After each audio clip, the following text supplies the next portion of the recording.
You've been systematically deceived by the industry, by the manufacturers and the dealerships that are supposed to serve you.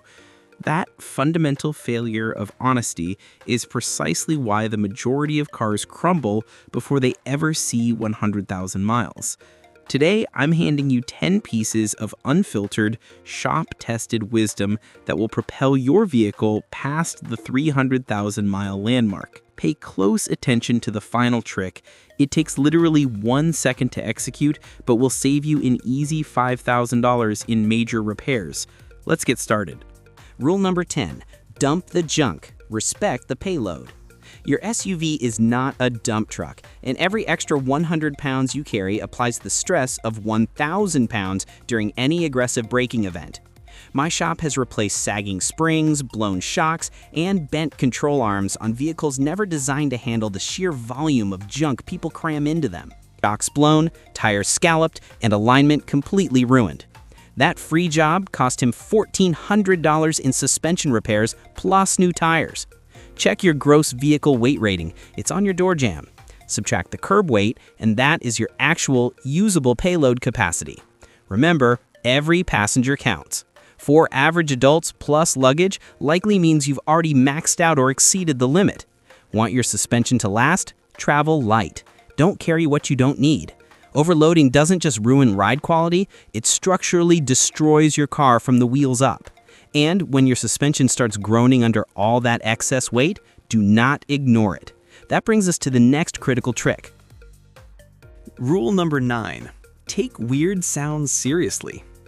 Ticking, clunking, high-pitched whining, squealing. If your car sounds like it's auditioning for a horror movie, turn off the radio and listen closely.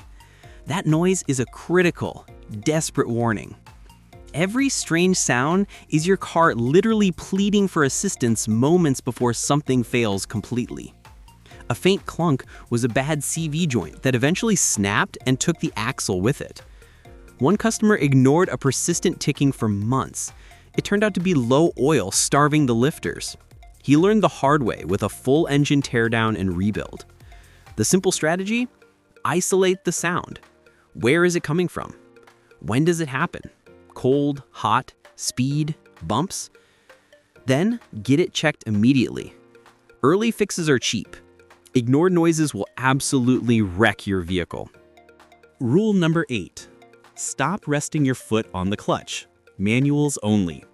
This one is for the stick shift heroes and their costly $1,200 clutch replacement jobs. Resting your foot on the clutch pedal might feel harmless, but it is actively and consistently burning your clutch friction plate to dust with every mile driven. A clutch can be completely roasted at just 40,000 miles simply because the driver couldn't keep their foot off the pedal. You're shaving valuable life off your transmission components, one stoplight at a time. To maximize your clutch life, keep your foot completely off the pedal unless you are actively changing gears. At red lights, shift into neutral. On hills, use the parking brake to hold your position, not the clutch pedal. Do this and you will easily triple your clutch life. Rule number 7, adopt the quarter tank rule. Save your fuel pump. I get it. Gas prices are painful, and sometimes you're just trying to scrape by until the next payday. But constantly driving on fumes is not just a risk, it's lethal to your fuel system. Your electric fuel pump relies entirely on the surrounding gasoline for essential cooling and lubrication. When your tank runs near empty, the pump sucks in hot air instead of fuel. Over time, this constant overheating destroys the pump, dries out its internal seals, and results in a complete internal burnout.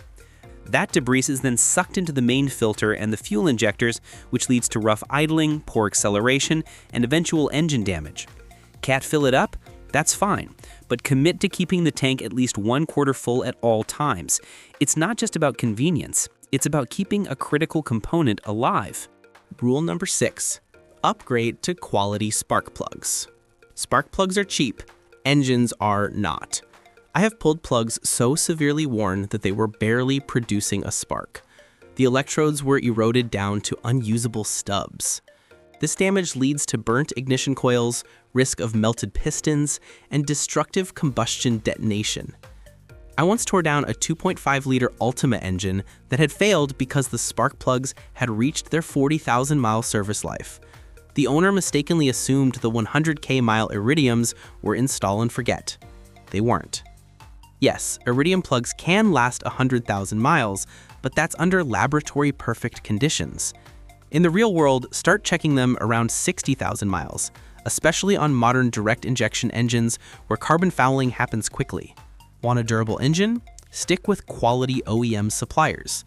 For Honda, Toyota, and Nissan, NGK Iridium, IX, or Laser Iridium. For European models, Bosch Double Iridium. For Ford or GM, Motorcraft, or AC Delco OEM, never use aftermarket brands. I've seen engines hit 300,000 miles with new plugs every 70,000, and I've seen them die at 130,000 from cheap knockoff junk installed at a quick lube shop. Rule number 5. Perform the engine mount death test. Broken engine mounts don't just cause vibration, they cause your entire drivetrain to slam against the frame at a rate of 2,000 beats per minute. I'm speaking from personal, painful experience here.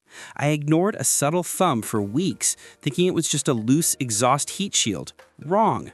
One morning, I started the car, shifted into gear, and the entire dashboard shuddered violently like a jackhammer. The front engine mount had split completely in half. Thankfully, I caught it before it cracked the exhaust manifold, but it was incredibly close. Engine mounts failed sneaky, not loud. You won't notice until the steering wheel shakes at idle or gear shifts feel like you've been rear-ended. By then, the damage is rapidly spreading, forcing the axles, transmission mounts, and bending brackets. Catch it early. Do the death test. Hold the brake firmly, shift into drive, and rev the engine briefly to 2,000 RPM. If your engine lifts or jumps more than 1 inch, that is metal against metal. Replace the mounts now. Use quality OEM or proven heavy-duty aftermarket brands like Encore for a budget OEM feel, DEA Westar for daily driving. Rule number 4. Rinse the undercarriage. Fight corrosion. Washing only the paint on top? That's vanity. Skipping the undercarriage, that's vehicular self-destruction. I've scraped through frames so severely rusted that a screwdriver could easily punch a hole straight through them. Brake lines eaten alive, fuel tanks leaking like sieves. They all had one common trait. The owners never rinsed the bottom of their cars. You think rust takes years? Wrong. A single winter of heavily salted roads can initiate a cancer of corrosion that will spread for the vehicle's entire life. The rear brake line snapped while the driver was towing, nearly costing him his life. The solution? Use a high-pressure hose or go to a car wash that has an undercarriage spray feature. Do it monthly in a standard winter climate or weekly if you live where snow is frequent. And don't forget the rainy season. All that road grime traps corrosive moisture. You're not just cleaning, you're actively fighting for the structural integrity of your vehicle. Rule number 3. Always question the urgent repair.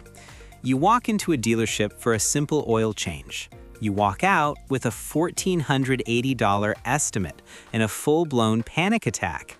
I have worked inside this system. I sat in meetings where service writers were coached and trained to sell aggressive brake flushes, injector cleanings, and multi-point inspections that always, magically, uncover $600 in urgent fixes. I once fired a guy who tried to force a throttle body cleaning on a brand new Corolla. You don't need a $400 fuel system flush at 30,000 miles. You don't need spark plugs regapped on Iridium tips. If they allege your brake fluid is black, demand to see the sample yourself. 9 times out of 10, it's fine. Protect yourself. Get a second opinion from a trusted independent shop, or even better, a mobile mechanic who doesn't work on commission. Ask for photographic proof of the problem. Ask for the specific technical specification that justifies the repair. Trusting blindly is how you end up financing the dealership's next big Christmas party. Rule number 2. Clean battery terminals regularly. Corroded battery terminals are another notorious silent killer. Your car does not care if it's brand new. If those terminals are encrusted with that white, fuzzy crust, your starter is suffocating, your alternator is overworked, and your sensitive electronics are struggling for power. We've had cars towed in with no start complaints that were instantly fixed with a simple $5 wire brush and 10 minutes of cleaning. One lady was about to pay $900 for a new starter until I showed her the half-inch of battery corrosion literally choking her terminals like a cancer. My shop's protocol? Every 3 to 4 months, pop the hood and inspect the battery. If you see fuzz, clean it immediately. Use a water, baking soda mixture, or a specialized terminal cleaner. Then apply a light coat of dielectric grease or terminal protector spray. This stops corrosion cold. A warning: before disconnecting, verify if your car requires a radio code or has memory settings that need to be backed up. Some vehicles hate being unplugged completely. Rule number 1, always engage the e-brake when parking. Do you really think your park gear is sufficient? That's cute. I've personally replaced 46 shattered parking balls. These are the tiny metal fingers inside your transmission designed to lock it in place. You roll onto a hill without engaging the e-brake, and that tiny little pawl is suddenly holding the entire 3,500-pound weight of your vehicle by itself. It's not a parking brake, it's a gear holder under immense stress. You are abusing it. Once it snaps, say hello to a minimum $2,800 transmission teardown just so your car doesn't roll away the next time you park. I don't care if your car rolled off the lot yesterday or is 20 years old. I tell every single customer this. Use the e-brake every time. Uphill, downhill, flat surface, it does not matter. It is called a parking brake for a reason. Engage the e-brake first and then shift into P. Never the other way around. Now that you possess the 10 brutal but proven tricks to massively extend your car's life, you are far ahead of the average driver. But there is one more crucial layer of defense you need: knowing how to spot the scams that are hiding in plain sight. In my next video, I will expose 13 mechanic scams that every driver falls for. Click the video on the screen now and protect your wallet before your next repair turns into an outright robbery.